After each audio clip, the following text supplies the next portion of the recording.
മേരാ യേശു യേശു വീഡിയോകളിലൂടെ പ്രശസ്തനായ പഞ്ചാബിലെ പാസ്റ്റർ ബജീന്ദർ സിംഗിനെതിരെ ലൈംഗിക അതിക്രമ കേസ്. അത്ഭുത രോഗശാന്തി നൽകുമെന്ന് സ്വയം അവകാശപ്പെടുന്ന ഇയാൾ ലോകമെമ്പാടുമുള്ള 260 പള്ളികളുടെ അധ്യക്ഷനാണെന്നാണ് പറയുന്നത്. എന്നാൽ പഞ്ചാബ് പോലീസിനെ സംബന്ധിച്ചിടത്തോളം ഇയാൾ നിലവിൽ ലൈംഗിക പീഡന കേസിലെ പ്രതി മാത്രമാണ്.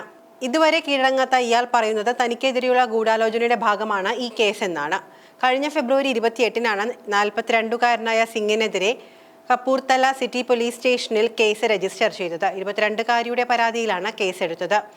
ജലന്ധറിലെ താജ്പൂർ ഗ്രാമത്തിൽ ആസ്ഥാനമായി പ്രവർത്തിക്കുന്ന ചർച്ച് ഓഫ് ഗ്ലോറി ആൻഡ് വിസ്റ്റത്തിന്റെ തലവനായ സിംഗിനെതിരെ ലൈംഗിക പീഡനം, പിന്തുടരൽ, ഭീഷണിപ്പെടുത്തൽ എന്നീ വകുപ്പുകൾ ചുമത്തിയാണ് കേസെടുത്തിരിക്കുന്നത്.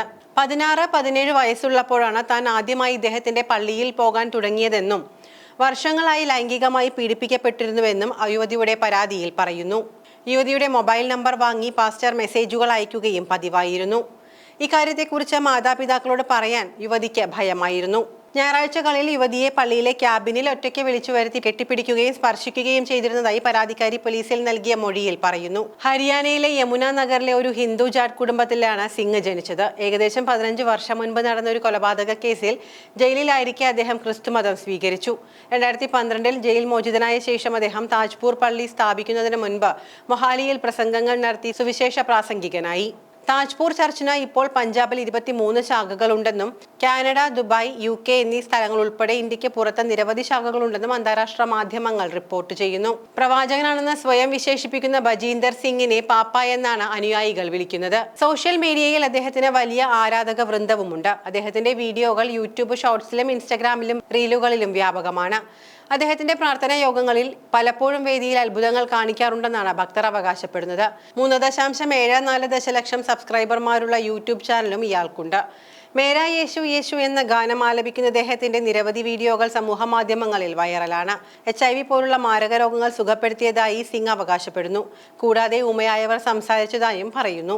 സിനിമാ താരങ്ങളുമായി അടുത്ത ബന്ധമുള്ള സിംഗിന്റെ പ്രാർത്ഥനാ യോഗങ്ങളിൽ പങ്കെടുത്ത ഭാഗ്യമായി കരുതുന്നതായി ജയപ്രദ, അർബാസ് ഖാൻ, തുഷാർ കപൂർ, ചങ്കി പാണ്ഡെ, ആദിത്യ പഞ്ചോളി തുടങ്ങിയവർ പറയുന്ന വീഡിയോകളും പുറത്തു വന്നിട്ടുണ്ട്. അതേസമയം നിരവധി കേസുകളിൽ പ്രതി കൂടിയാണ് സിംഗ്. 2018-ൽ ബലാത്സംഗ കേസിൽ ഇയാൾക്കെതിരെ കേസെടുത്തിരുന്നു. ലണ്ടനിലേക്ക് പറക്കുന്നതിനിടെ ഇന്ദിരാഗാന്ധി അന്താരാഷ്ട്ര വിമാനത്താവളത്തിൽ നിന്നാണ് അറസ്റ്റ് ചെയ്തത്. പിന്നീട് ജാമ്യത്തിൽ പുറത്തിറങ്ങുകയായിരുന്നു. മൊഹാലി കോടതിയുടെ പരിഗണനയിലായിരുന്നു ഈ കേസ്.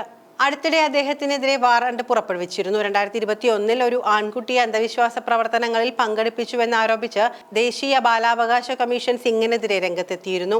2022-ൽ ക്യാൻസർ ബാധിച്ച മകളെ ചികിത്സിക്കാൻ സിംഗ് പണം വാങ്ങിയതായും ഡൽഹിയിലെ ഒരു കുടുംബം ആരോപിച്ചിരുന്നു. പിന്നീട് ഈ കുട്ടി മരിക്കുകയും ചെയ്തു. 2023-ൽ ആദായ നികുതി വകുപ്പ് സിംഗിന്റെ പള്ളിയിൽ റെയ്ഡ് നടത്തി നിരവധി രേഖകൾ പിടിച്ചെടുത്തു. സംഭാവനകളിൽ നിന്നും എണ്ണകൾ, സോപ്പുകൾ തുടങ്ങിയ ഉൽപ്പന്നങ്ങൾ വിൽക്കുന്നതിലൂടെയാണ് പള്ളിക്ക് വരുമാനം ലഭിക്കുന്നതെന്ന് സന്നദ്ധ പ്രവർത്തകർ പറയുന്നു. ഞായറാഴ്ചകളിലും വ്യാഴാഴ്ചകളിലുമാണ് പള്ളിയിൽ പ്രാർത്ഥനാ യോഗങ്ങൾ നടക്കാറുള്ളത്.